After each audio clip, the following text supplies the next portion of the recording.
based on next part is based on height and distance. तो previous class में हमने sine rule और cosine rule पे कुछ बेसिक क्वेश्चन सॉल्व किए थे, प्रूविंग बेस्ड वाले क्वेश्चन. थोड़े एनसीईआरटी क्वेश्चन वो और बाकी हैं, वो हम एंड में ले लेंगे. लेकिन आज स्टार्टिंग करते हैं हम सबसे पहले तो हाइट एंड डिस्टेंस से. तो हाइट एंड डिस्टेंस के रूल्स क्या होते हैं वो समझते हैं. हाइट एंड डिस्टेंस जो हमने क्लास 10th में पढ़ा था, है ना, वहां पे हम बेसिक ट्रिग्नोमेट्रिक रेशियो लगा के हम सॉल्व करते थे. लेकिन यहाँ पे फिगर कुछ ऐसे होंगे जहाँ पे शायद बेसिक ट्रिग्नोमेट्री जो लगाते थे, रेशियो लगाते थे, वो नहीं काम करेगा, क्योंकि यहाँ पे राइट एंगल ट्रायंगल नहीं दिया होगा. यहाँ पे राइट एंगल ट्रायंगल नहीं दिया होगा, और अगर राइट एंगल ट्रायंगल नहीं दिया हुआ इसका मतलब है कि फिर वहाँ पे जो रेशियो वाला काम था, perpendicular upon hypotenuse and all, ये सब वाला काम नहीं चल पाएगा. तो ऐसे कंडीशन के अंदर आपका फिर साइन रूल और कोसाइन रूल जो होगा ये आपको आंसर दे देगा. दूसरी चीज, यहाँ पे फिगर जो होंगे एकदम प्लेन फिगर नहीं होंगे, 3 डायमेंशनल फिगर हो सकते हैं. सारे होंगे ऐसा नहीं. 3D फिगर का मतलब ये हो गया कि आपको थोड़ा सा सोचना पड़ेगा कि हो सकता है कि सारे के सारे एक लाइन में ना आते हो, थोड़ा टेढ़ा मेढ़ा दिया हो, या फिर कुछ और कंडीशंस दी हो जिसके अकॉर्डिंगली जो एक फिगर है या जितनी भी चीजें दी हैं वो एक लाइन में ना आते हुए, एक लाइन या एक प्लेन में ना आते हुए 2 प्लेन में हो, तो वो 3D फिगर बन जाएगा. सो लॉजिक बहुत सिंपल सा है कि यहाँ पे जो क्वेश्चन होंगे वो साइन रूल और कोसाइन रूल से जल्दी सॉल्व होंगे, रादर देन अगर आप ट्रिग्नोमेट्री लगाने लग गए तो. कुछ क्वेश्चंस में लग भी जाएगा बेसिक रेशियो, और कुछ क्वेश्चंस में नहीं भी लगेगा. तो लेट्स स्टार्ट करते हैं. तो प्रीवियस क्लास में जो 2 रूल पढ़े थे उनको यूज करना है. कैसे यूज करना है वो आपको ऑलरेडी पता है. तो फर्स्ट रूल हमने पढ़ा था sine rule, and sine rule states कि in a triangle, triangle word होना बहुत इंपॉर्टेंट है. In a triangle sine A upon A जो होता है वही साइन बी अपॉन बी होता है, और वही साइन सी अपॉन सी होता है. लेकिन आपको अब इसका इसका एप्लीकेशन लगाना है, तो आपको ये मालूम पड़ना चाहिए कि जो छोटे ए बी सी है कौन से वाले साइड्स हैं. जो कैपिटल ए एंगल है, कैपिटल ए एंगल के सामने वाली साइड है. मतलब ये मालूम पड़ना चाहिए ये सामने वाली साइड है, ये एंगल बी के सामने वाली साइड है, और ये एंगल सी के सामने वाली साइड है. तो आपको मालूम पड़ना चाहिए कौन सा रेशियो से मेरा काम चल जाएगा.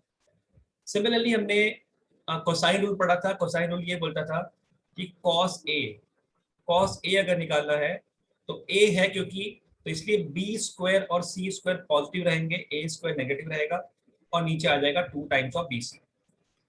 ये तरीका था लिखने का. तो यहाँ पे हम ये बोल सकते हैं कि जिस जिस एंगल की आप बात कर रहे हैं उसके, मतलब यूजुअली ऐसा कोई फिक्स रूल नहीं है, बट यूजुअली क्या होता है, यूजुअली ये होता है कि लेट्स से अगर ये ए है, ठीक है, ये बी है और ये सी है, तो ये स्मॉल सी हो जाएगा और ये स्मॉल बी हो जाएगा.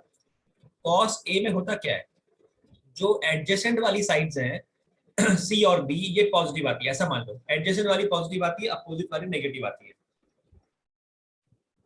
और इसका यूज करके अपन फिर बाकी कैलकुलेशन करते हैं. तो अगर अगर मुझे सामने वाली साइड ए निकालनी है और कॉस ऑफ ए अगर मालूम पड़ जाता है, बाकी 2 साइड पता है, तो फिर मैं कॉस ए लगा सकता हूँ. तो आपको ये देखना है कि 3 साइड के अंदर कौन सी एंगल दिया हुआ है, क्या साइड्स दी हुई हैं, तो उसके accordingly you have to pick कि साइन फार्मूला काम करेगा या कोसाइन फार्मूला काम करेगा. अब कोसाइन फार्मूला का एक और वेरिएशन भी आपने पढ़ा हुआ है, ठीक है. वो वेरिएशन यहाँ मैं लिख नहीं रहा हूँ, वो हमने फर्स्ट क्लास में ऑलरेडी डिस्कस किया हुआ है कि इसको और भी तरीके से लिख सकते हैं कि अगर हमें ए स्क्वायर निकालना होता है, यानी अगर ए मिसिंग होती, तो आई कैन डायरेक्टली से कि जो साइड ए होगी वो होगी B square plus C square minus 2bc into cos of angle A. ऐसे भी लोग लिखते हैं तुरंत. बात वही है कि अगर आपको ए फाइंड करना है, बी और सी पता है, तो डायरेक्टली ये फॉर्मूले से भी आप निकाल सकते हैं. अदरवाइज ये फॉर्मूले में लगाइए और फिर क्रॉस मल्टीप्लिकेशन करके सॉल्व कर लीजिए, जैसा भी ठीक लगे आपको. दोनों ही करेक्ट है. तो इन फॉर्मूलेस का एप्लीकेशन आएगा हाइट एंड डिस्टेंस में. So without wasting time let's start the first example. पहला एग्जांपल स्टार्ट करते हैं. पहले समझते हैं क्वेश्चन में क्या लिखा है, फिर आप एक बार ट्राई करना और फिर हम आगे चलेंगे. तो कुछ 6-7 क्वेश्चन है, इनको हम देख लेते हैं. फिर हम जो बचे हुए क्वेश्चन थे एनसीईआरटी 3.5 में जो प्रूविंग बेस्ड क्वेश्चन थे वहां पे वापस चलेंगे. तो बेटा यहाँ पे दिया हुआ है द एंगल ऑफ एलिवेशन, और ये आपको पता होगा, आपने पढ़ा हुआ है कि अगर हम जिस लेवल पे हम खड़े हैं, अगर हम उस लेवल से ऊपर देखते हैं तो यहाँ पे जो एंगल बनता है this is known as angle of elevation. I think ये क्लास 10 में पढ़ा है, पर एग्जाम्स हुई नहीं है तो कुछ बच्चों ने तो पढ़ ही नहीं रखा होगा शायद, और कुछ लोगों ने डेफिनेटली बहुत अच्छे से पढ़ाई करी होगी. सो एंगल ऑफ एलिवेशन हमेशा ऊपर देखने में बनता है. और एंगल ऑफ एलिवेशन हमेशा हॉरिजॉन्टल लाइन से बनता है। जो भी एंगल मेजर होगा ये ग्राउंड के पैरेलल लाइन जो होती है हॉरिजॉन्टल, उससे मेजर किया जाता है। और अगर आप ऊपर खड़े होते, यहाँ पे, और यहाँ से अगर आप देखते हो, तो ये जो एंगल बनता है, ये एंगल बनता है एंगल ऑफ डिप्रेशन। क्या आपको पता ही है? Agree with this? Yes sir. Yes है ना? सर। तो एलिवेशन डिप्रेशन ये आपके एंगल्स हैं, और ये बराबर होता है, आपको ये ऑलरेडी पता ही है। यहाँ पे एंगल 90 बनता है। कोई भी चीज ग्राउंड पे अगर खड़ी है, स्टैंड कर रही है, इसका मतलब है ग्राउंड के साथ एंगल 90 बनता होगा।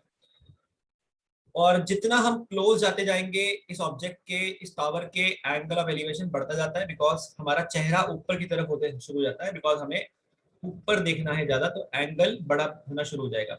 सिमिलरली डिप्रेशन में जितना हम क्लोज देखेंगे जहां पे हम खड़े हैं उसके, तो जितना क्लोज देखेंगे उतना एंगल बड़ा होगा टुवर्ड अस।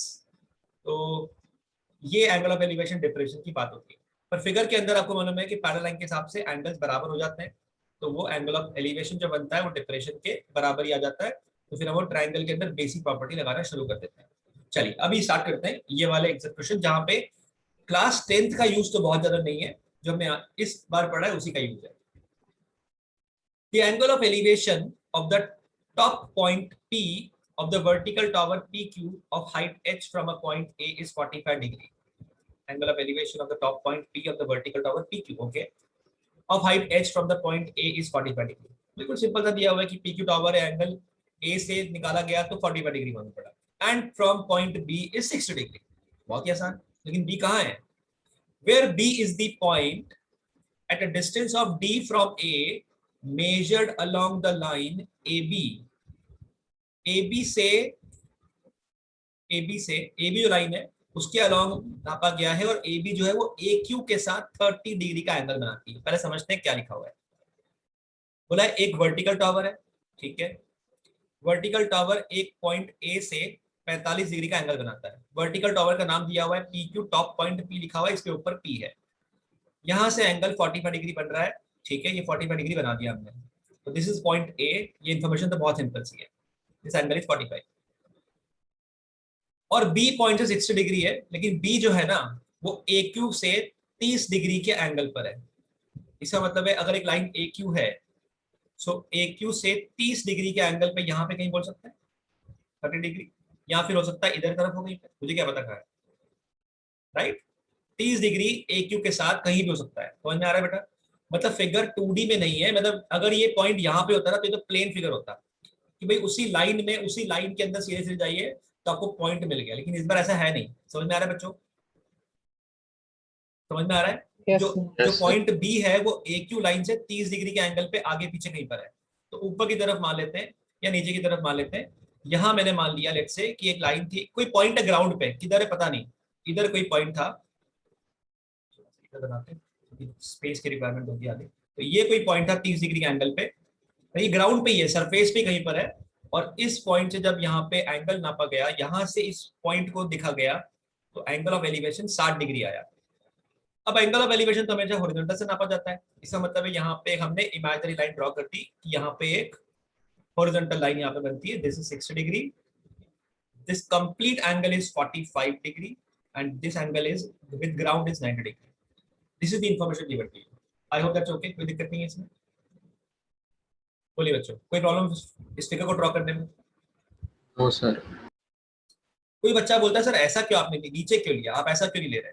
जैसे मैं बोलता हूँ ये आपका वर्टिकल टावर, ठीक है, ये आपका पॉइंट है, ठीक है, एंगल 45 डिग्री का, P यहाँ पे, Q यहाँ पे, A यहाँ पे, एक लाइन है AB 30 डिग्री के एंगल पे। सर यहाँ क्यों नहीं लिया? यहाँ ले लो भाई, क्या फर्क पड़ने वाला है? कहने का मतलब है फिगर तो 3D बन रहा है, और यहाँ से ये एंगल बनेगा इधर, ये एंगल 60 बनेगा, ये मालूम पड़ रहा है?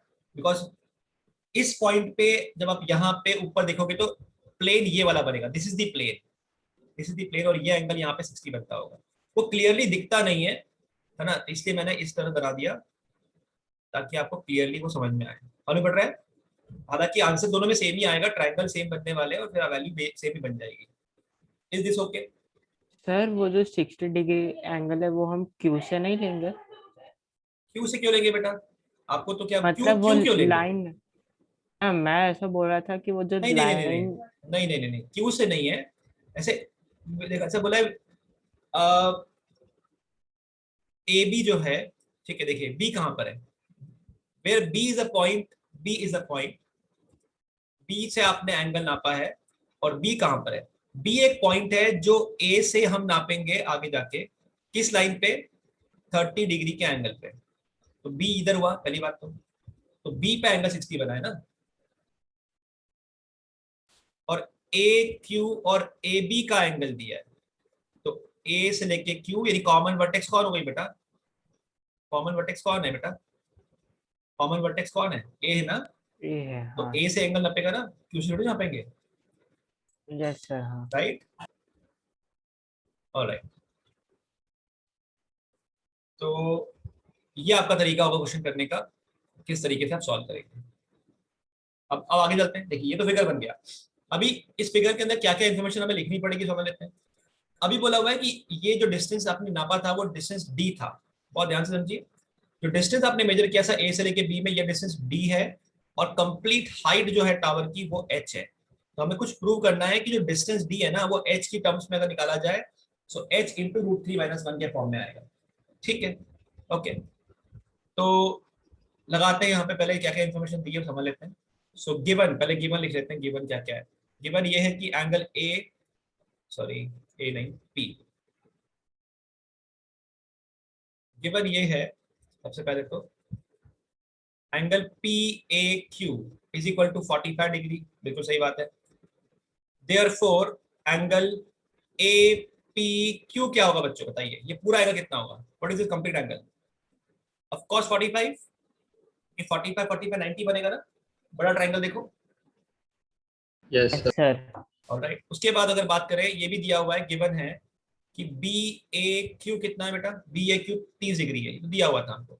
अगर बी ए क्यू 30 है तो वो ऊपर यहाँ पे इधर देखिए, इस तरह देखिए, यहाँ पे 30 है और एक 45 है, तो कह सकता हूँ therefore angle B A P जो होगा वो 15 डिग्री होगा, सिर्फ 15 डिग्री होगा, यस सर। यस। सिमिलरली अगर हम बात करें कि यहाँ पे भी एंगल 90 बनता होगा, let's give the name as point R, R दे देते हैं। एंगल पी बी आर ये कितना है बेटा, 60 है, 60 है। Therefore angle B P R क्या होगा, वो 30 डिग्री होगा, बिकॉज 60 30 90 होता है। एक एंगल 90 है, देखो यहाँ पे ये एंगल 90 है आर पे, बी पे एंगल 60 है, तो यहाँ पे इतना वाला पार्ट क्या बचा, ये वाला एंगल 30 बचेगा। 30। पी पे जो पॉइंट है छोटा एंगल बन रहा है 30 बनेगा। तो इससे हमको ये भी मालूम पड़ गया कि एंगल ए से लेके पी निकालते हो, पी से लेके बी निकालते हो, छोटू वाला एंगल 15 डिग्री होगा, this angle is 15 degree, understand this very careful, ये मालूम पड़ रहा है। Yes sir. और उसी ट्राइंगल के अंदर, in triangle A B P क्या बोल सकता हूँ, एंगल ए बी पी जो है वो 150 डिग्री आएगा, फिर 15 15 30 हो गया, तो बचा 150 डिग्री। इस पेज पे कुछ डाउट है किसी को तो पूछ सकता है बेटा, ये मैंने सिर्फ इन्फॉर्मेशन लिखी कौन कौन सा एंगल क्या क्या है, getting my point. Yes yes sir. अब ध्यान से देखिए, ए हमें डी निकालना है, यानी डी के डी तो है कौन से ट्रायंगल में, ट्रायंगल तो ऊपर वाला दिख रहा है बिकॉज ये ऊपर वाले ट्रायंगल में आ रहा है, ए बी पी में आ रहा है, और एच जो है वो बड़े वाले ट्रायंगल में, यानी बड़े वाले ट्रायंगल में, और जो ऊपर ये ऐसा बड़ा सा आइसोसेलेस एंगल बन रहा है 15 डिग्री 15 डिग्री 150 वाला, इसमें कुछ फंडा लगाना है, इसमें कुछ रूल लगाना है, बिल्कुल सही बात है।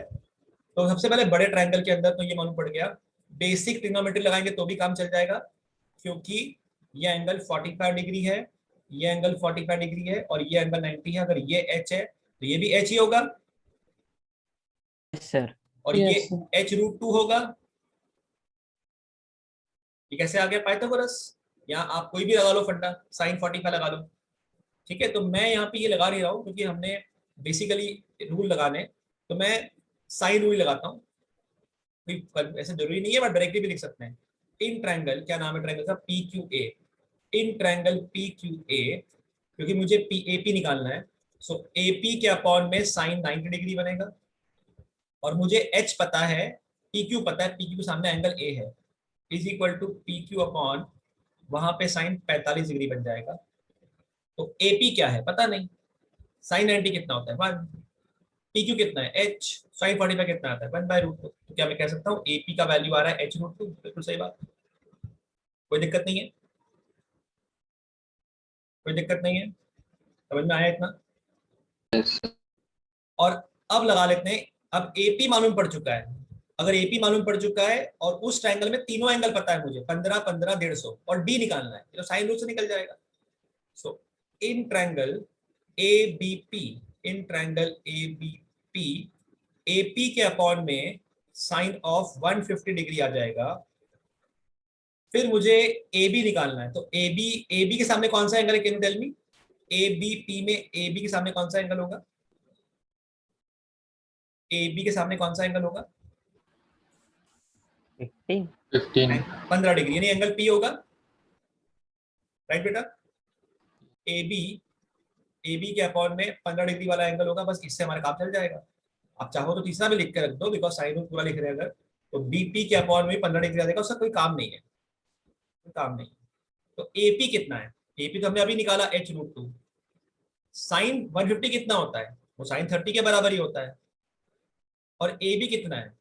ए बी तो हमें निकालना है, यानी कि डी, उसको तो प्रूव करना है। और साइन 15 डिग्री कितना होता है पता नहीं, कर लेंगे थोड़ी मेहनत। सो डी का वैल्यू आ जाएगा h√2 into sine 15 degree divided by sine 30 होता है 1/2।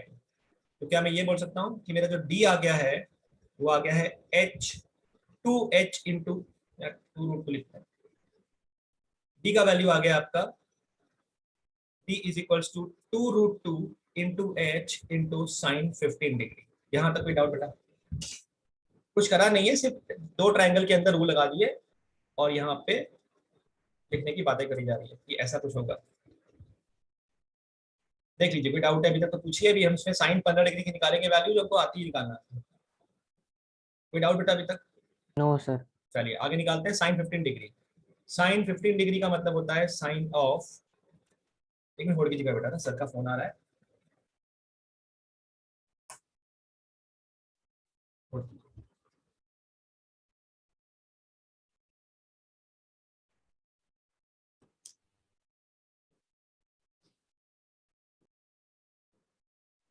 Let's move on. साइन निकालना है 15 डिग्री, मैं कुछ बोला था क्या बीच में भी? आया आंसर बेटा साइन 15 डिग्री का? हाँ सर, कितना आया? √3 -1/2√2। √3 - 1/2√2, बिल्कुल सही बात है। तो ये आ जाएगा साइन 45 डिग्री माइनस 30 डिग्री, ये आ जाएगा sine 45 cos 30 minus cos 45 sine 30। जो बच्चे लेट आए हैं इनको एंट्री मिल गई है आज, अगली बार नहीं मिलेगी, याद रखना। 740 के बाद किसी बच्चे को एंट्री नहीं दूंगा, चाहे वो कोई भी हो, ध्यान रखिएगा। मैं फिर बोल रहा हूँ, अगर आपका अगर कोई जेन्युइन रीजन होगा तो पहले से मैसेज कीजिएगा, अदरवाइज आपको एंट्री नहीं मिलेगी, याद रखिएगा। Okay sir, yes sir. 1/√2 sine 45, cos 30 हो गया आपका √3/2, और माइनस कॉस 45 हो गया 1/√2, और साइन 30 हो गया 1/2। तो ये सॉल्व करेंगे तो आ जाएगा √3 - 1/2√2। आई गेस सबको मालूम पड़ा। बस ये वैल्यू यहाँ पर डाल देंगे। देयरफॉर अगर हम बात करें डी का वैल्यू जो था वो आया था h इंटू 2√2 इंटू साइन 15, वो आ जाएगा √3 - 1 डिवाइड बाई 2√2। ये वाला पार्ट पूरा कट हो गया। सो डी का वैल्यू हो गया h इंटू √3 - 1। ये तो हमको प्रूव करना है, ये तो हमको प्रूव करना है बेटा, देखो। Is this okay? ये पेज तो डायग्राम में इंपॉर्टेंट है, एंगल तो आप खुद ही निकाल लोगे, एंगल का प्रॉब्लम नहीं है, वो आप थोड़ा दिमाग लगाओगे तो निकल जाएगा। ये वाला काम अपने एक ट्रायंगल में ये नहीं भी करते ब्लैक वाला पार्ट, और अगर आप डायरेक्टली इसमें बेसिक ट्रिग्नोमेट्री लगाते कि in triangle this sine 45 degree is h upon AP, तो एक तो वहां से भी AP आ जाता। यहाँ पे एक और ऑप्शन था आपके पास, आप लिख सकते थे sine 45 degree will be equals to h upon AP, तो AP का वैल्यू आ जाएगा h√2। ये कंपलसरी नहीं है इधर ये वाला पार्ट करना, क्योंकि जब बेसिक नंबर बेसिक अगर रेशो लग जाता है तो लगा दिया जाता है, इतना कोई टेंशन वाली बात नहीं है, कोई गलत नहीं करता था। हालांकि अब तक एग्जाम वगैरह में नॉर्मली पूछते नहीं है, हमें तो आंसर निकालने से मतलब है। Is it okay? Shall we move on? Sir note Yes, कर sir. ले कर एग्जाम लीजिए कर लीजिए, नोट कर लीजिए, करना है तो। डायग्राम। हाँ ये रहा डायग्राम।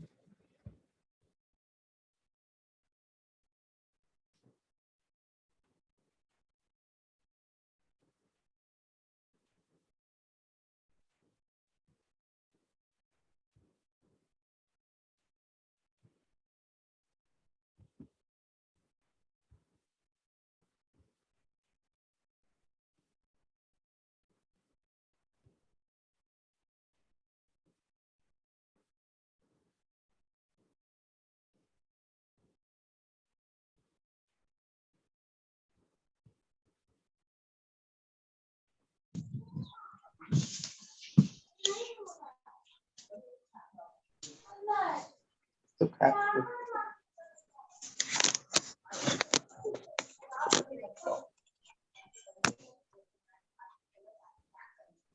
Two 757.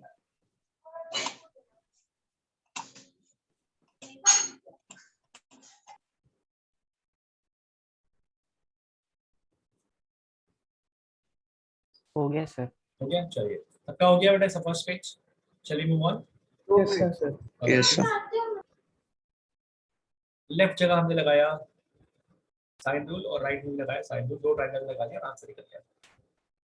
और डेफिनेटली अब अगर हम ए पी क्यू ए में अगर बेसिक ट्रिग्नोमेट्री भी लगा लें, लेकिन ए बी पी पे नहीं लगा सकते थे, वहां पे हमको साइन कोसाइन रूल लगाना ही पड़ेगा, उसी से हमारी बात बनेगी, उसी से आपको आना पड़ेगा। सर एक बार लास्ट पेज दिखाएंगे, उसमें थोड़ा सा एंड का बाकी है।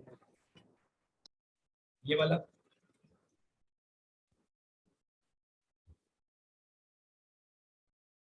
Done sir.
Okay sir.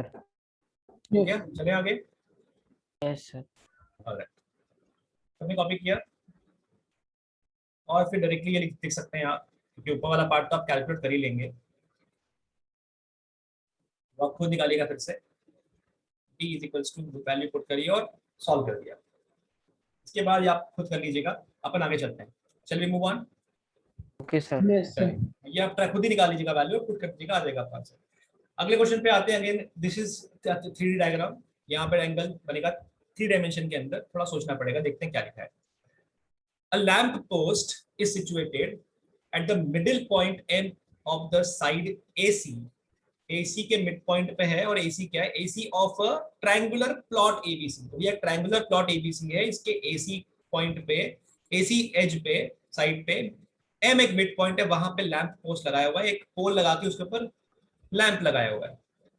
तीनों साइड की लेंथ दे दिया अपने को, बहुत बढ़िया। BC दे दिया, CA दे दिया, AB दे दिया। Lamp post subtend N angle of 15 degree at the point B। Lamp post 15 degree का एंगल बनाता है B पॉइंट पे। तो बताइए उसकी हाइट क्या है, उसकी हाइट क्या है, ये पूछ लिया आपसे।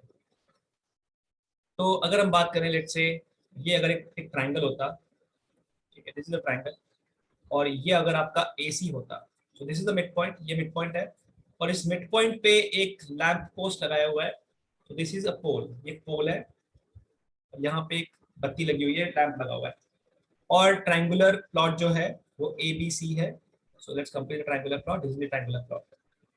इज इट ओके बेटा? ये मालूम पड़ रहा है? Yes. This is point M, और ये पॉइंट आपका B होगा। तो व्हाट इज AB? AB दिया है 9 मीटर। What is AC? AC दिया है 8 मीटर, यानी कि 4-4 मीटर के दो पार्ट हो गए यहाँ पे। और लैंप 20, पोस्ट परपेंडिकुलर है ना उस प्लेन से। हाँ डेफिनेटली, ये ग्राउंड पर है, मतलब ग्राउंड से एंगल नापेंगे तो परपेंडिकुलर में बनेगा, है ना? Is it okay? और ये होगा 7 मीटर। द लैंप पोस्ट जो है सबटेंड करता है एंगल कितने डिग्री का? Lamp post subtend angle of 15 degree, यानी ये एंगल 15 डिग्री का है। ये मन पड़ रहा है आपको? Yes sir. थोड़ा सा बिगर अगर मैं इंक्लाइन कब बनाऊं तो थोड़ा सा और क्लियरली मालूम पड़ता है। लेट्स से ऐसा कुछ बनाते हैं, this is the lamp post. थोड़ा क्लियर आपको समझ में आएगा इस चीज को देख के, थोड़ा ओरिएंटेशन चेंज कर दिया मैंने।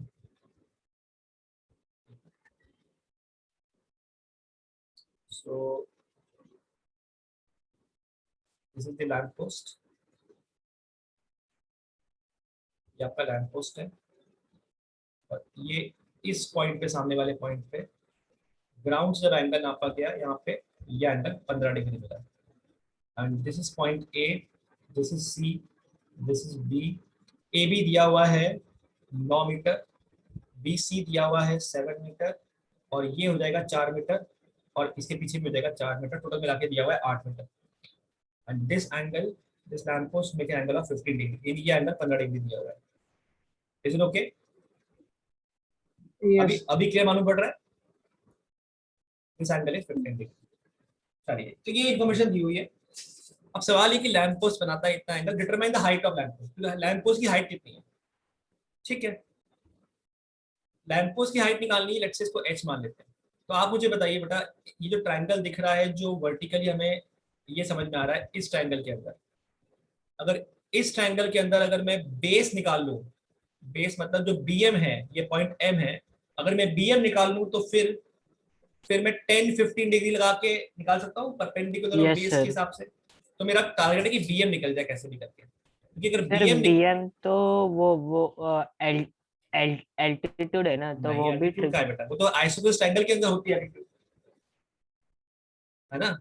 पर वो तो 90 डिग्री सबटेन कर रहा है, तो हम दोनों साइड के लेंथ दिए है। बेटा 90 डिग्री वो ग्राउंड के साथ बना रहा है, वो सुनो बहुत ध्यान से, मतलब इधर 90 नहीं है, ये 90 नहीं है, ये मत करना 90, this is not 90, this is 90।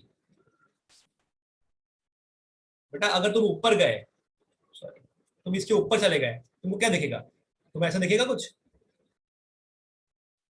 और ये तुम्हें कैसे पता कि ये वाला एंगल 90 बना रहा है? हमें क्या मालूम कहाँ पर पॉइंट है? ये यहाँ भी ऐसा बन सकता है, हो सकता है बीच में हो, मुझे नहीं मालूम। अगर ये दोनों इक्वल होते तब बीच में आता ना बेटा वो तो, हाँ सर, ओके। है ना? This is not a isosceles triangle. तो ये जो लाइन बनेगी बी से, it is not mid point पे जाके ये 90 नहीं बनाएगी, वो तो आइसोसेलेस बनती है। तो अगर आप उसके ऊपर गए, टॉप व्यू देखा, टॉप व्यू में आपको थोड़ा टेढ़ा मेढ़ा दिखेगा, तो this is not 90। First of all ये 90 नहीं है। Is it okay? हाँ, तो अभी हमें सवाल ये है कि हमें BM निकालना है, तो कोई बात नहीं, BM निकाल लेते हैं। थोड़ा सोचते हैं। देखो एक भी एंगल नहीं दिया, लेकिन तीनों साइड दिए, तो क्या एक भी एंगल नहीं दिया, एक भी एंगल मतलब जो नीचे वाला ट्रायंगल है उसमें, तो क्या मैं कॉस लगा सकता हूँ? कॉस लगाते हैं, कॉस लगा के हम कॉस निकाल लेते हैं, क्योंकि ABC ऑल पता है, तो कॉस की वैल्यू निकल जाएगी। देखिए कैसे करेंगे, क्या अप्रोच बनेगा, सुनिएगा बहुत ध्यान से। ये जो ट्रायंगल AMB दिख रहा है आपको, ये वाला ट्रायंगल AMB, दिस ट्रायंगल, ये वाला ट्रायंगल, इस AMB ट्रायंगल के अंदर क्या आप cos A निकाल सकते हो? नहीं निकाल सकते, क्योंकि यहाँ पे MB नहीं पता। लेकिन क्या बड़े वाले ट्रायंगल में cos A निकाल सकते हो? हाँ निकाल सकते हैं, बड़े वाले ट्रायंगल में cos A निकाल सकते हैं, निकाल सकते हैं, क्योंकि तीनों साइड पता है। तो cos A की अगर वैल्यू आ जाएगी तो छोटे ट्रायंगल के अंदर फिर से हम पुट करके वैल्यू निकाल सकते हैं।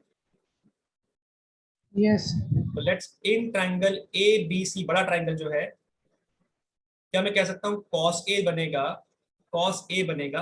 cos A निकालने के लिए एडजेसेंट का स्क्वायर आता है, यानी एंगल एक किस से बना है उनका स्क्वायर, और सामने वाली आती है सब्ट्रैक्शन में, मतलब आएगा AC का स्क्वायर प्लस AB का स्क्वायर माइनस BC का square whole divide by 2 into AC into AB। ये मालूम पड़ रहा है बेटा आपको? ये मालूम पड़ रहा है? AC का स्क्वायर 64, AB का स्क्वायर 81, BC का स्क्वायर 49 और 2 into AC, AC is 8, AB is 9। cos A कितना आएगा ढूंढ लेते हैं। 64, 81, 49, 81 में से 50 जाते 31 बचते हैं, अभी 32 बचेगा।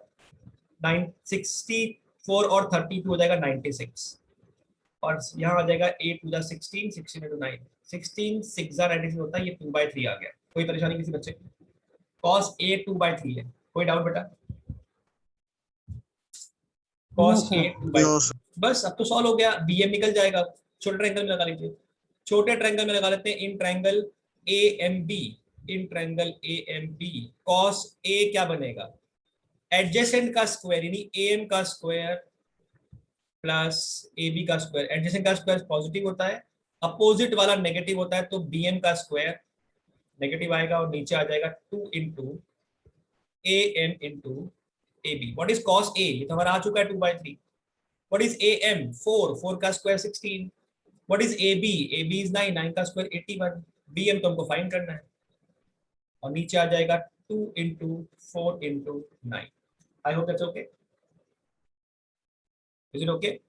यस उसके बाद यहाँ पे कैंसिल करें 9 इंटू, यहाँ पे लिख देते हैं 2 into 4 into 9 is equals to, ये कितना हो गया 97 minus bm square. Is it okay? Is it okay? Yes sir. Alright, चलिए आगे बात करते हैं।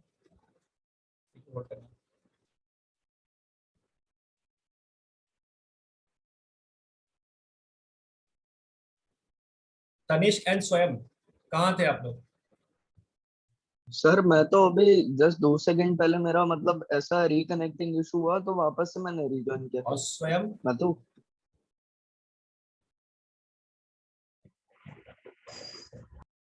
स्वयं यस सर। इतना लेट क्लास में?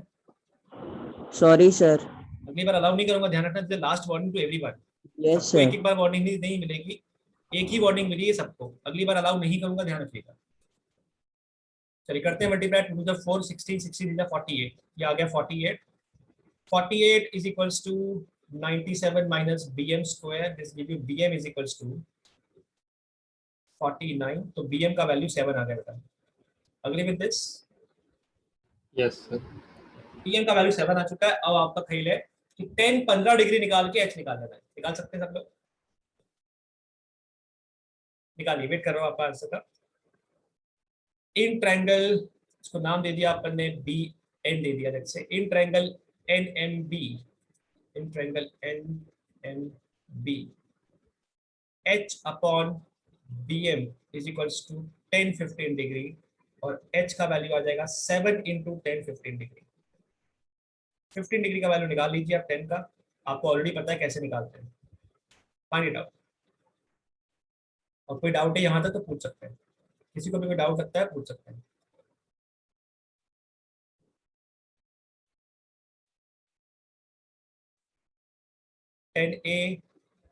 Ten of A minus B, 10a minus 10b upon 1 plus 10a 10b। 1045 1, 1030 1 by root 3, 1 plus 1 into 1 by root 3। when you simplify तो आपको अल्टीमेटली मिलने वाला है root 3 minus 1 upon root 3 plus 1। I hope that's okay. Yes sir. किसी को कोई doubt है बेटा तो पूछ सकते हैं। सो आपका आंसर आ जाएगा h की value 7 into root 3 minus 1 upon root 3 plus 1। Rationalisation कर देते हैं, मल्टीप्लाई कर दिया root 3 minus 1 upon root 3 minus 1 का। नेक्स्ट पेज में है क्या, नहीं अपने पास, कोई बात नहीं, ये पे करते हैं। 7 इंटू नीचे आ जाएगा A square minus B square 3 square, root 3 का स्क्वायर 3, 3 माइनस 1 यानी कि 2 हो गया। तो और ऊपर आ जाएगा a minus B whole square, तो a square plus B square minus के 2ab ऐसा कुछ आएगा। सो 4 कॉमन आ जाएगा, 2 कॉमन आ जाएगा, तो आपका आंसर अल्टीमेटली क्या मिल जाएगा? ऊपर लिखता हूं मैं, यहाँ पे लिखता हूँ। This will become 7/2 into 4 minus 2 root 3। This will become 7 into 2 minus root 3। That's your answer. 2 से डिवाइड कर दिया। छोटा सा भी डाउट है तो पूछ सकते हैं। सर वो हाँ जी। फिगर दिखा सकते हो आप? मेरा डायग्राम क्वेश्चन बहुत सही था, जिसने पूछा था कि ये एंगल 90 होगा, नहीं होगा ना? आई थिंक क्लियर हो गया होगा आपको ये। This is not 90। Yes sir. वो 10th में जो एल्टीट्यूड का वो कंसेप्ट से सीखा था ना, तो वो जरा कंफ्यूज हो गया। करेक्ट। वो कब बनेगा? जब आइसोस्केलेस होता है। अगर अगर ए बी और बी सी बराबर होते तो मिड पॉइंट पे जाके अगर ड्राइंग ड्रॉ करते तो वो एल्टीट्यूड भी बन जाती। डाउट वैलिड है बिकॉज डायग्राम ऐसा लगता है कि 90 होगा, बट थोड़ा सोचें अगर ऊपर से जाके इट इज नॉट आइसोसेलेस तो नहीं होगा, वो कहीं भी हो सकता है, तो मीडियन है।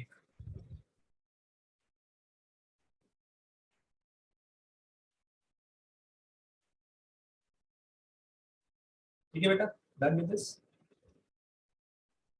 Yes, sir.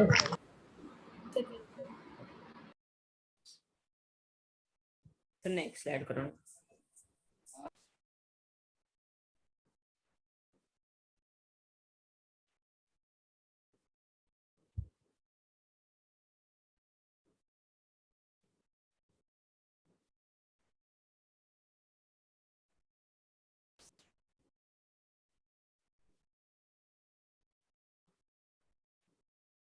सीधा क्वेश्चन है, पर यहाँ ट्राई कर लेंगे। इसकी और प्रैक्टिस जब आप करेंगे जेई के मटेरियल में से, उसमें तो बहुत सारे रूल आएंगे।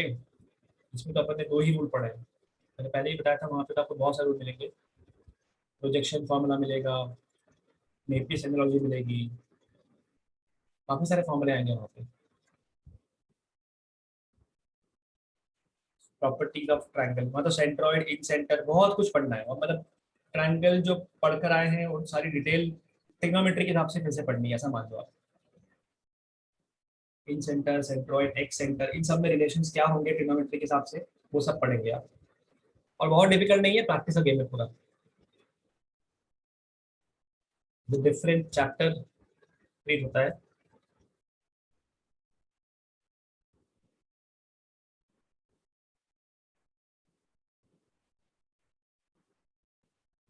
ठीक है, shall we move on. Yes, sir. सबने लिख लिया? Yes, हाँ sir. सर। बाकी है? बाकी हो गया बेटा? हो गया sir. एवरीवन? Yes sir. चलिए आगे आते हैं, नेक्स्ट पे आते हैं। Next is again 3D diagram. एक काम करो, पहले आप पढ़ लो और डायग्राम बना लो, और जिसको लगता है कि डायग्राम बन गया अपना हैंड रेस करो, फिर मैं यहाँ डायग्राम बनाऊंगा, फिर बताना कितने लोगों का करेक्ट है। आप पहले पढ़ लीजिए और आप खुद बनाइए डायग्राम पहले, बिकॉज डायग्राम बनाना आधा काम के बराबर होता है। पढ़ के डायग्राम क्या बनेगा पहले ये सोचिए।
Okay, किसी का हैंड रेस नहीं हुआ अभी तक, डायग्राम नहीं बन रहा।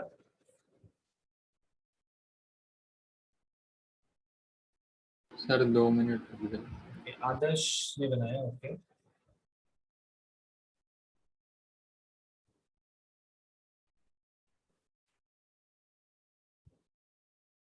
Okay.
4 students have raised their hand, बाकी लोगों का हैंड नहीं हुआ है। चलिए ठीक है, बनाते हैं बेटा अपन।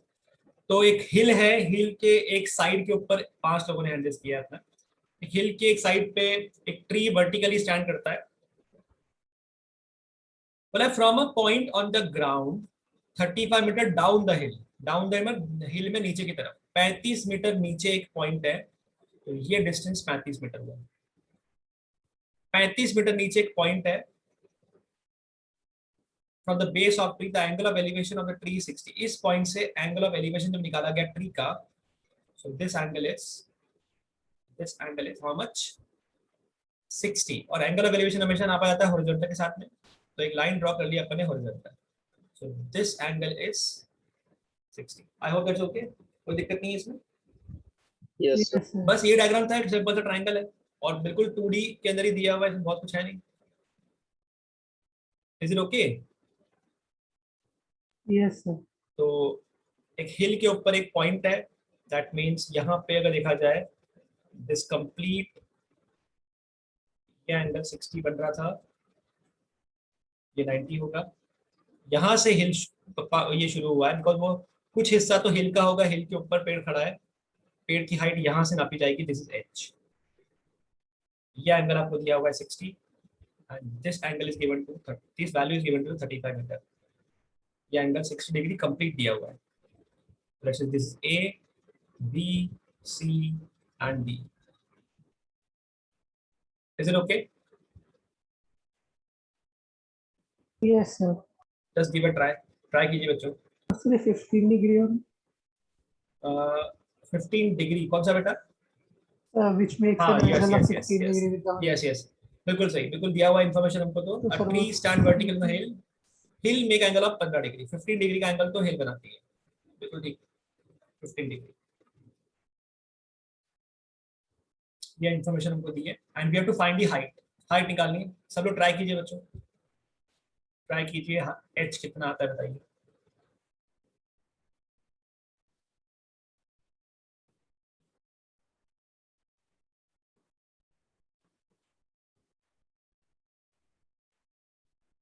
Can anyone tell me angle A कितना होगा? 30 डिग्री। यस 30 डिग्री, क्योंकि बड़े ट्रायंगल एबीसी के अंदर एक 90, एक 60, 30 होगा, ठीक है। तो ये 30 आ चुका है, उसके सामने वाली लेंथ 35 पता है। ओहो, क्या ये एंगल पता है आपको? Yes 35 degree. yes. और उसके सामने वाला निकालना है क्या? Yes sir. ओ, ये तो फिर एक ही स्टेप का क्वेश्चन है, करिए, सबका आना चाहिए, एक ही स्टेप का क्वेश्चन है ये, चाहे तो।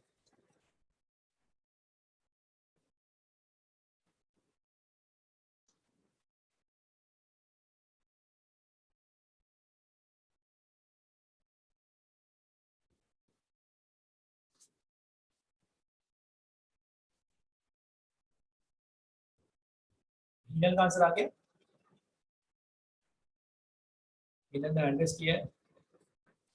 यस सर, आ गया आंसर। गुड, योग भी आ गया, आपका भी आ गया। Yes sir. Adarsh?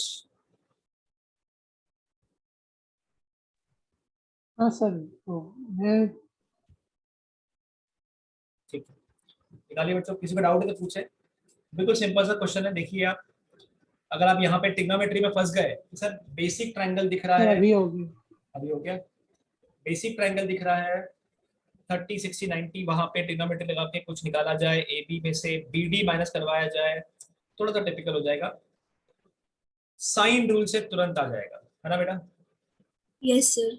Good, given angle ACB is equals to 60 degree, therefore angle CAB is equals to 30 degree and angle ACD is equals to 45 degree. बस खत्म हो गया।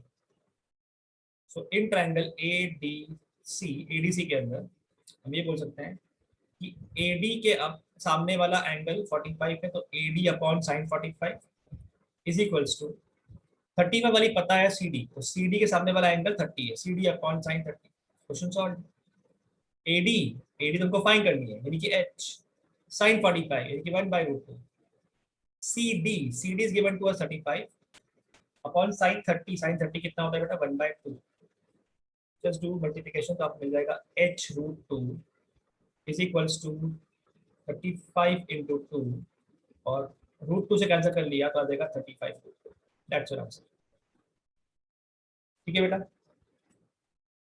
Yes, height sir. Of Yes, tree is 35. Shall we move on. चले आगे. Sir exam में diagram बनाने के बाद गिवन में लिखना पड़ेगा. लिखे तो बढ़िया है क्योंकि डायग्राम से वैसे तो इन्फॉर्मेशन मिल जाती है बट ये नॉर्मली एग्जाम के पॉइंट ऑफ व्यू से आना नहीं है. बट लिख दे तो बढ़िया है कि आपने एंगल कौन सा कैसे दिखाया. Okay sir. ठीक है. अदरवाइज डायग्राम बना के एंगल्स लिख देंगे और फिर आप लिख देंगे from the given diagram given information in triangle ADC तुरंत स्टार्ट कर सकते हैं. उसके मार्क्स ऐसे कटेंगे ऐसा नहीं है बिकॉज मार्क्स डायग्राम और जो आपने साइन रूल लगा के सिंप्लीफाई वगैरह किया वो सबके हैं. थोड़ा सा एक्सप्लेनेशन बढ़ाने के लिए ये सब चीजें लिखी जाती है गिवन गिवन बाकी चलता है. ठीक है. Shall we move on. Yes sir. चलो आगे आते हैं अगले क्वेश्चन के ऊपर. नेक्स्ट क्वेश्चन है 15 question. Two ships leave a port at the same time. दो शिप एक पोर्ट को लीव करते हैं सेम टाइम पे. One goes 24 kilometre per hour in the direction north to east 45 degree. North से ईस्ट की तरफ नापा गया तो 45 डिग्री की लाइन पे जा रहा है. तो इसको पढ़ने का तरीका होता है नॉर्थ 45 डिग्री ईस्ट का मतलब है नॉर्थ टू ईस्ट 45 डिग्री. ठीक है. This is north to east 45 degree. और दूसरा एक ही जगह से लीव किया था लेकिन वो डायरेक्शन अलग थी. उसकी स्पीड भी ज्यादा है 32 kilometre per hour in the direction south to east. जब नापा गया तो 75 डिग्री की लाइन पे जा रहा है.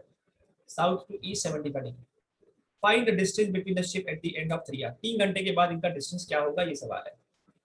तो पहले आप थोड़ा सा ये बना लीजिए कि डायरेक्शंस क्या है. This is east, this is north, this is south, this is west. इसकी जरूरत नहीं है. बट पहला शिप जाता है नॉर्थ ईस्ट 45 डिग्री पे. मतलब जब नॉर्थ से ईस्ट नापा गया तो 45 डिग्री है. मतलब दिस इज द लाइन. ये लाइन पे शिप जा रहा है. Agree with this. Yes sir. और दूसरा जा रहा था साउथ टू ईस्ट. जब नापा गया तो 75 डिग्री. तो साउथ से जब ईस्ट नापेंगे तो साउथ से ईस्ट 75 डिग्री मतलब ऐसा कुछ. ये एंगल 75 डिग्री के बराबर. 75 डिग्री. इधर ओके. यस. और क्योंकि साउथ से ईस्ट जो जा रहा साउथ ईस्ट 75 जा रहा है ये तेज जा रहा है तो शायद ये आगे निकल गया होगा क्योंकि ये एंगल भी थोड़ा क्लोज है उस तरफ. और ये 45 डिग्री के एंगल पे इधर जा रहा था. तो ये इन्फॉर्मेशन हो गई कि ये एंगल 15 डिग्री होगा. और 3 घंटे के बाद इनका डिस्टेंस हमें पूछा है. मतलब ये शिप 1 है और ये शिप 2 है. हमें इनकी दूरी निकालनी है. Can you easily calculate this one. Yes, sir. Yes. Just give it try. Try करो बेटा. वेट कर रहा हूँ आपके आंसर्स का. ट्राई कीजिए और अपना चैट बॉक्स में आंसर लिख के भेज दीजिए.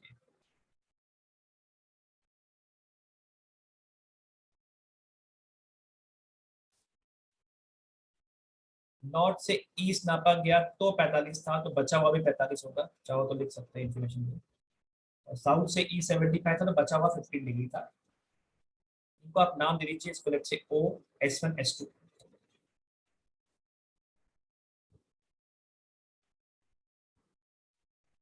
सबका आना चाहिए आंसर. बहुत आसान क्वेश्चन है. ट्राई कीजिए.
वो दो सर आंसर किलोमीटर में ही दे। हाँ किलोमीटर में चलेगा, किलोमीटर में चाहिए।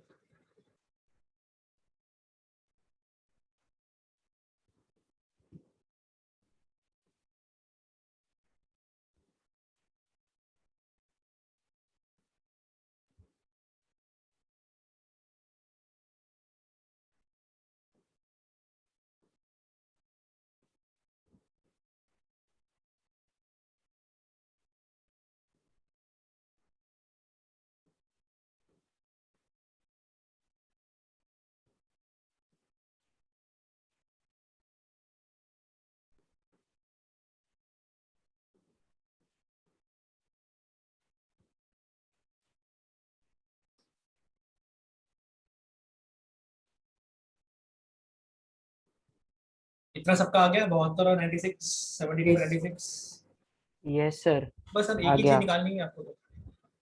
दो साइड पता है और उनके बीच का एंगल पता है। कौन सा रूल बेटा? Sin 2. साइन रूल कैसे हुआ? cos कॉस रूल नहीं हुआ बेटा, साइन रूल कैसे X टू लगा? लगा। हाँ साइन में तो एंगल ही नहीं मेरे पास, कॉस रूल लगेगा ना बेटा। Yes, sir. Yes.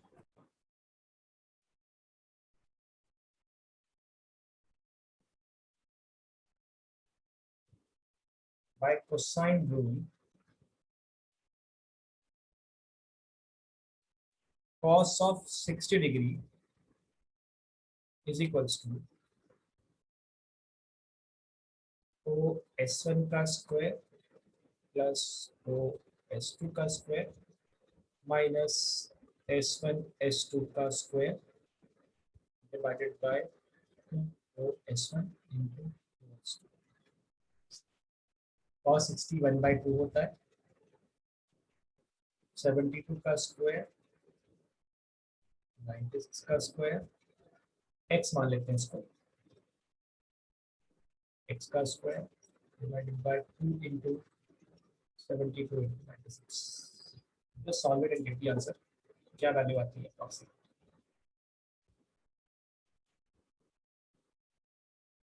72 का स्क्वायर वैदिक मैथ से बढ़ाते थे, 7 का स्क्वायर 49, 2 का स्क्वायर 4, 7 टू द 14, 14 का डबल 28, बीच में ऐड कर दिया तो आपका आंसर आ गया 5184। आपको मिलेगा 72 to 96, 2 से 2 कट हो चुका है, 5184। 96 100 से 4 कम, 4 का स्क्वायर 16, जितना ज्यादा होता है जितना कम होता है उसका स्क्वायर निकालते हैं और वही नंबर में से घटा देते हैं। तो 96 माइनस 4 करेंगे तो 92, आपके स्क्वायर्स आ गए। सॉल्व।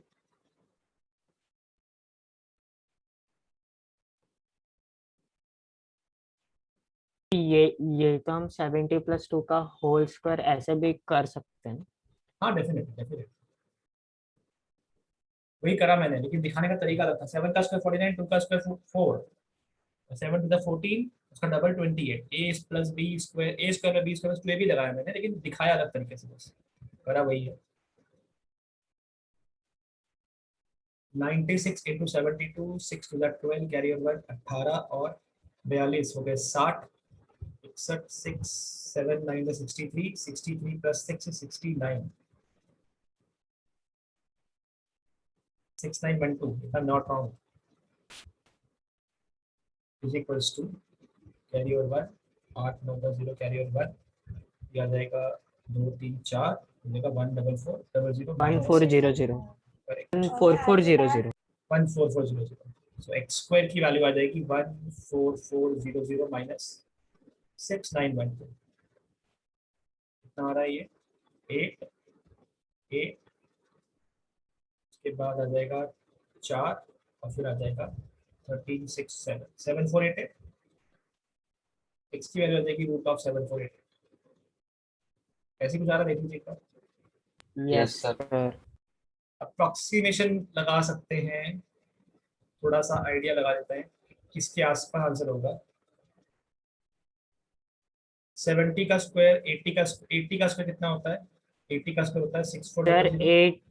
80 के स्क्वायर से बड़ा और 90 के स्क्वायर से छोटा। करेक्ट। तो 85 का स्क्वायर कितना होता है? आखिरी में 5 तो 25, 8 9 9 8 9 72, इससे भी बड़ा 86 है। के आसपास होगा ना।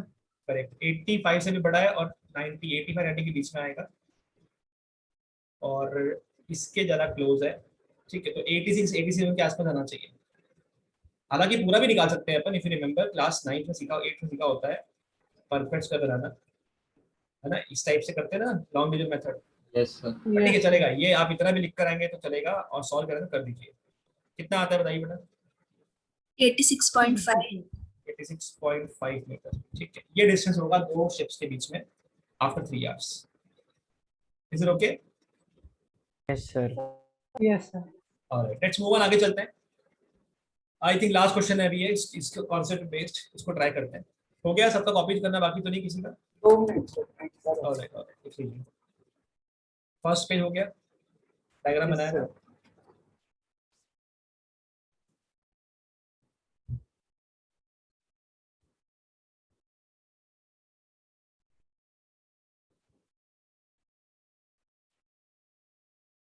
हो गया सर। हो गया?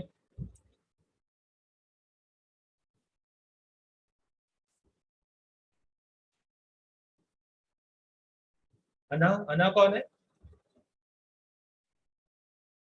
सर ट्राई कर ले। हाँ, अना।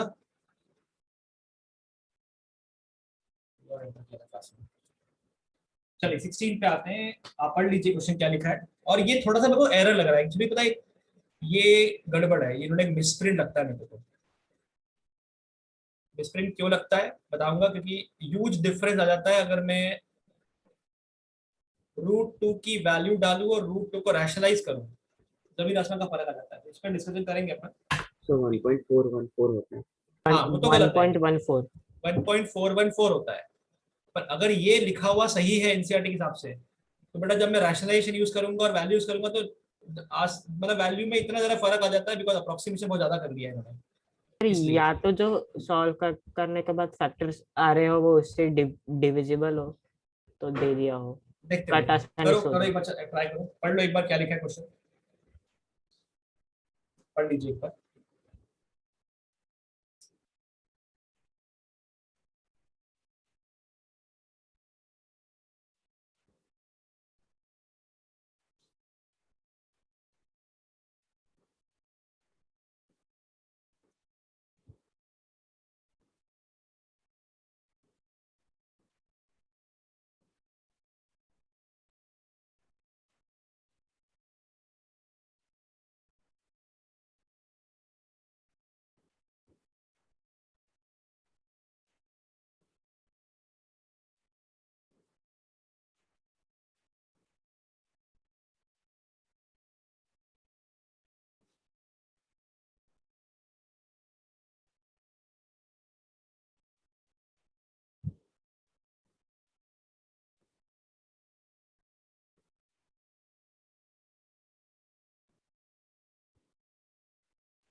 ये जो एंगल 45 बोला है सी से, वो दोनों ट्रीज के लिए जाना है। क्या बेटा? तो जो एंगल बोला गया है C45 वाला, हाँ, वो दोनों ट्रीज से जाना है। एंगल ऑफ एलिवेशन नहीं है, एंगल ऑफ एलिवेशन नहीं बेटा, ये एंगल है, लाइंस के बीच में एंगल है। अच्छा ओके ये सर। नदी है, नदी है, तो और दो पेड़ लगे हुए हैं, गोवा घूम रहे हो तुम लोग, ठीक है, गोवा का प्लान बनाया होगा दोस्तों के साथ मिलकर। ये तो सीधे सीधे वो ट्रायंगल ही बना हाँ दिया। ऐसा है ये, कि एक पेड़ को देखा गया, दूसरे पेड़ को देखा गया, यहाँ से डिस्टेंस दोनों साइड्स पे दे दी तो सीधे कॉस रूल से हो जाएगा। करेक्ट। सो डायग्राम ऐसा है कि एक ट्री यहाँ पर है अगर, और दूसरा ट्री पता नहीं कहाँ है, लेकिन जिधर भी होगा आया टेढ़ा एकदम लाइन में है, ये भी नहीं पता हमको, तो हमने ऐसा कुछ मान लिया थोड़ा इधर। और बीच में नदी में कोई पॉइंट था, जब इसको नापा गया तो ये 250 मीटर पे है, और जब ये नापा गया पेड़, दिस इज 300 मीटर। ये ट्री ए और बी दिया हुआ है, और ये पॉइंट सी था, और ये एंगल दिया हुआ है 45 डिग्री। पेड़ों के बीच में डिस्टेंस कितना ये बताइए, ये हमको फाइंड करना है। तो ये तो डायरेक्ट क्वेश्चन हो गया कॉस रूल के जरा ऊपर। वो कैलकुलेशन है हाँ, इसमें। कैलकुलेशन ये है यहाँ पे, कर लीजिए आप, आंसर निकाल लीजिए। देखो आपको थोड़ा सरप्राइज कर सकते हैं इस चीज से कि पहली बात तो ये कि cos 45 सॉरी, एंगल दिया हुआ है 45, तो cos 45 इसके बराबर होगा एडजेसेंट का स्क्वायर, यानी कि 250 का स्क्वायर 300 का स्क्वायर माइनस x का स्क्वायर अपॉन, मानो क्या आंसर आया बेटा? 219.84 approximately. पूरे 19.84। ठीक है, देख लेते हैं। तो ये हो गया वैल्यू यहाँ पे। cos 45 होता है 1/√2, 250 का square 625 1 2 62500 9 1 2 3 4 minus x square 250 into 2 होता है 500, 500 इंटू 3 हो गया 15, 500 इंटू 5 3 15, और आएंगे 4 0 1 2 3 4। Agree with this? Agree with this? Yes sir. अब खेल शुरू होता है कि अब इन्होंने जो गड़बड़ करी है उससे आंसर कैसे वेरी करेगा, और ध्यान से देखिएगा।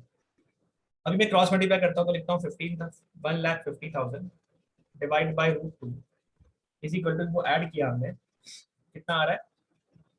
पीछे आ जाएगा 2500, और 9 और 6 हो गया 15, 152500 minus x square. Agree with this? Yes, yes sir. Sir. Yes, sir.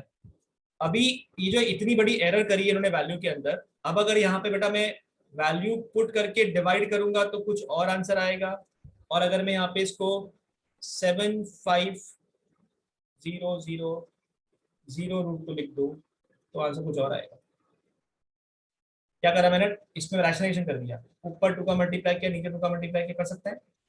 Yes, तो sir. नीचे 2 बन गया, 2 से करेंगे तो 7 5 और 000 आ जाएंगे, वही लिखा है मैंने, is equals to 152500 minus x square.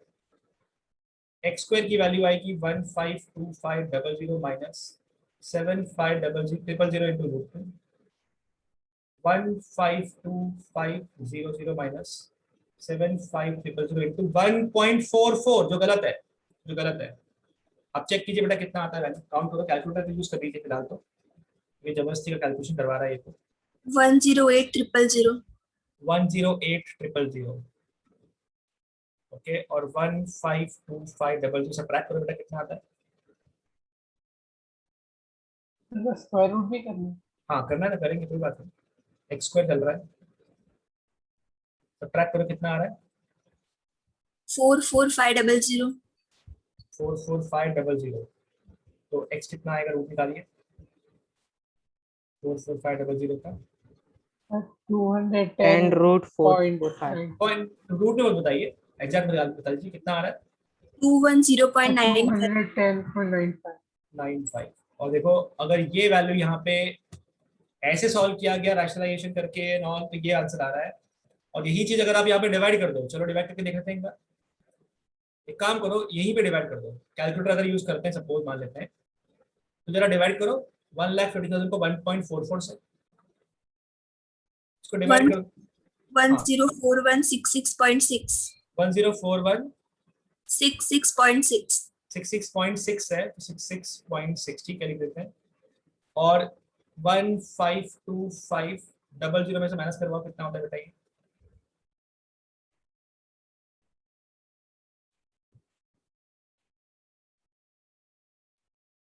48333.4. 48333.4 छोड़ दीजिए 0.4, 48333 आ रहा है, यहाँ पे देखो 44500 आ रहा है, कितना डिफरेंस आ गया? x निकालो कितना आता है? 9 का डिफरेंस आ जाता है दोनों आंसर में। एक मिनट ये कितना आ रहा है बेटा, निकालो इसका।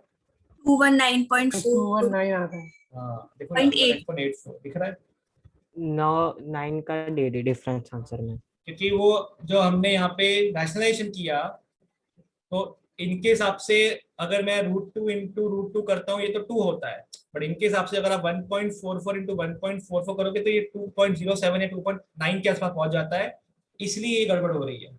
ये इन्होंने मिसप्रिंट है, ये होना नहीं चाहिए था, यहाँ पे 1.414 होना चाहिए था, यहाँ पे हाँ, 1. वही लेके गए। बिल्कुल वही करना चाहिए, इनको तो इग्नोर करना चाहिए।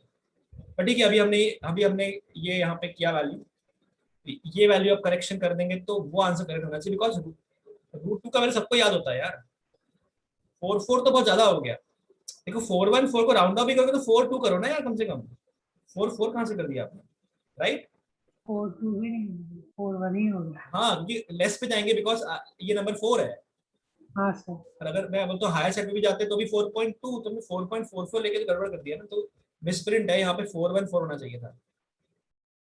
और यहाँ से आपको फिर अगर ये देखेंगे तो फिर आपका आंसर थोड़ा करेक्ट मिलता है, ये नंबर सही आना चाहिए था। हालांकि हमने 1.44 किया तो हमने 1.44 डाल के ये निकाल दिया आंसर। ठीक है बेटा, यस सर। आप कौन सा मेथड लेके ये वाला? नहीं 1.44 ही करिए।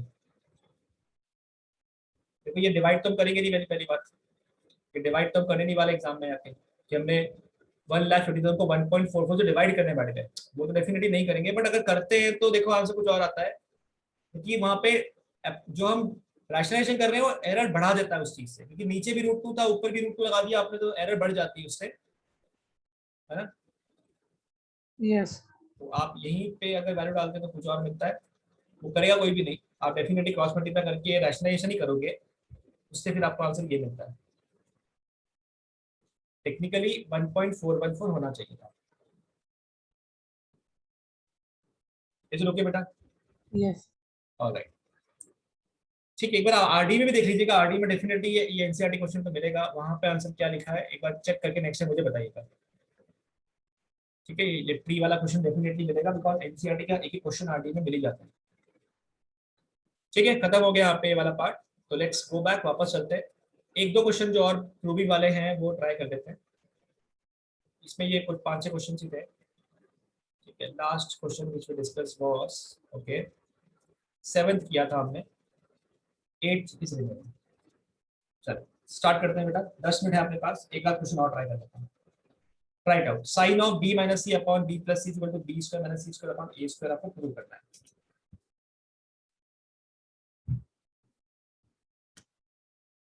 ट्राई कीजिए।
पुट कर दीजिए b की जगह पे, आपको वैल्यू मिल जाएगा सी, ए जो स्मॉल ए बी सी है वहां पर रख दीजिए, यू गेट योर आंसर।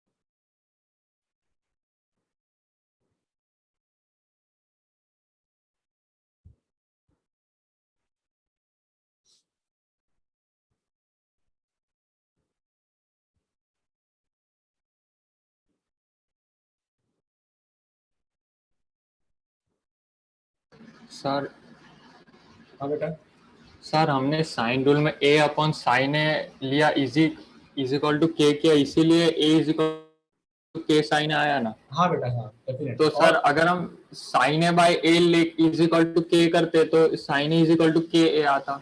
बिल्कुल, सर तो तो दोनों के अलग है बेटा, वहां पीछे अलग हो जाएगा ना, तो के विल वेरी, मतलब वो के सेम थोड़ी है। जैसे a upon sine A is equal to b upon sine b is equal to c upon sine c, ये कोई कांस्टेंट है क्या? आई डोंट नो, तो आई सिंपली टेक k।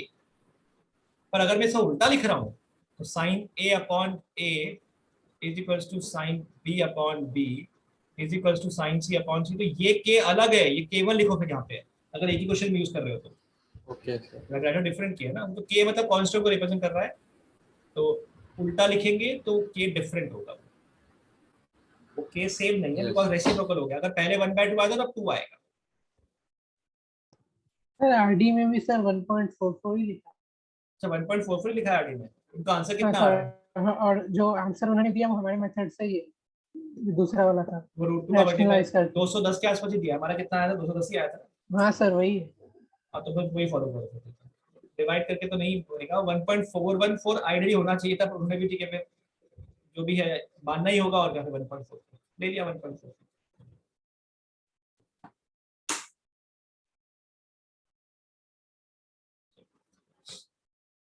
वैसे तो अब यहाँ पे न्यूमरेटर का फॉर्मूला भी पढ़ चुके हैं अपन, अगर आपको याद हो तो इसका फॉर्मूला भी होता है sine square A minus sine square B. अगर आपको याद हो, sine square A minus sine square B होता है sine of A plus B into sine of A minus B. याद आया क्या? एक पढ़ा था फॉर्मूला हमने, इफ रिमेंबर, एक्स्ट्रा क्वेश्चन में करवाया था डेरिवेशन इस फॉर्मूले का। और नहीं याद तो कोई दिक्कत नहीं है, फिर इसको लिखिए A square plus B square is A plus B into A minus B. हालांकि मिलने वही वाला है आपको, जब आप सिंप्लीफाई करेंगे, सॉरी सिंप्लीफाई करेंगे जब आप, तो आपको यहाँ मिलने वाला है दोनों एंगल का समीशन, दोनों एंगल का डिफरेंस और साइन का प्रोडक्ट। मतलब अल्टीमेटली आपको मिलना चाहिए b प्लस सी और b माइनस सी, ऐसा मिलना चाहिए। ये मिलेगा आपको इस टाइप से, sine A square minus B square A plus B and A minus B. आप ये सॉल्व कर लीजिए, कोई टेंशन नहीं है। और नीचे साइन स्क्वायर ए है, फिलहाल छोड़ देते हैं उसको, पता नहीं क्या करना है उसका। साइन, सर हाँ सर इसमें मतलब साइन a माइनस बी दे तो चलता ना। साइन ए माइनस बी कहाँ पे बेटा?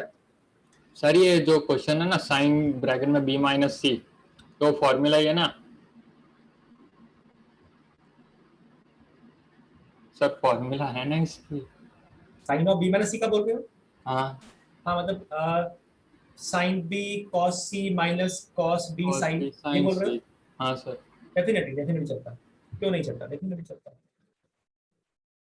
बट यूजुअली क्या होता है, ये लोगों को आसान लगता है कि वैल्यू पुट करिए और बाद में फॉर्मूला लगा दिया।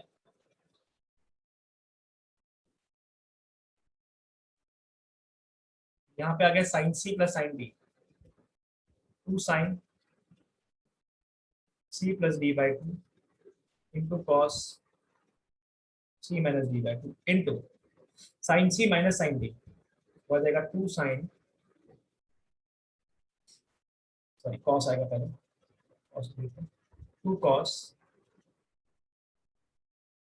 सी plus D by 2 into sine C minus D by 2। Denominator में साइन स्क्वायर ए तो लिखा ही हुआ है।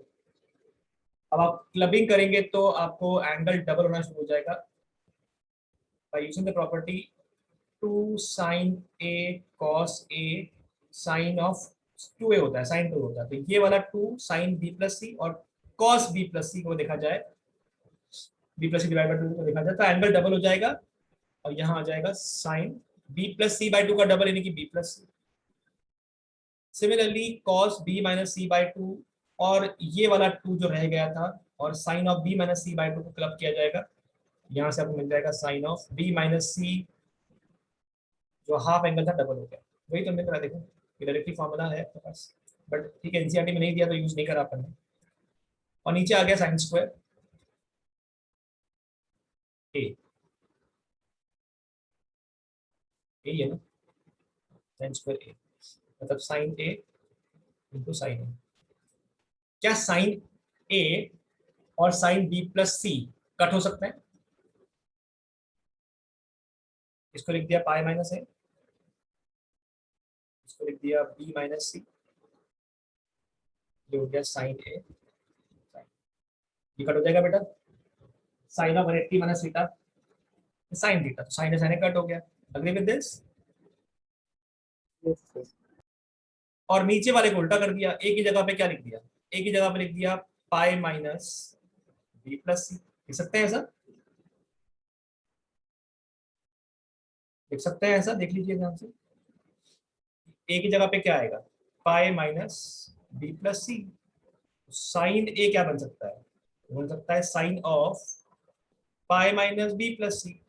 Sine of 180 minus theta sine theta होता है, sine of B plus C आ जाएगा। ए जो है equal to left hand side, sine of B minus C upon sine of B plus C. Is it okay? Yes sir. Okay, जो 3-4 question बचे हैं बेटा वो आप ट्राई करेंगे 9th 10th 11th 12th, 4-5 question है। ये 4-5 क्वेश्चन आप खुद ट्राई कीजिएगा, ठीक है। इन केस नहीं आता तो नेक्स्ट टाइम पूछिएगा, अदरवाइज नेक्स्ट टाइम हम नया टॉपिक स्टार्ट करेंगे, ठीक है। सप्लीमेंट्री जो था यहाँ पे आपका ट्रिग्नोमेट्री वाला एसओपी खत्म हो जाता है। सर एक बार नेक्स्ट वीक दिखाइए।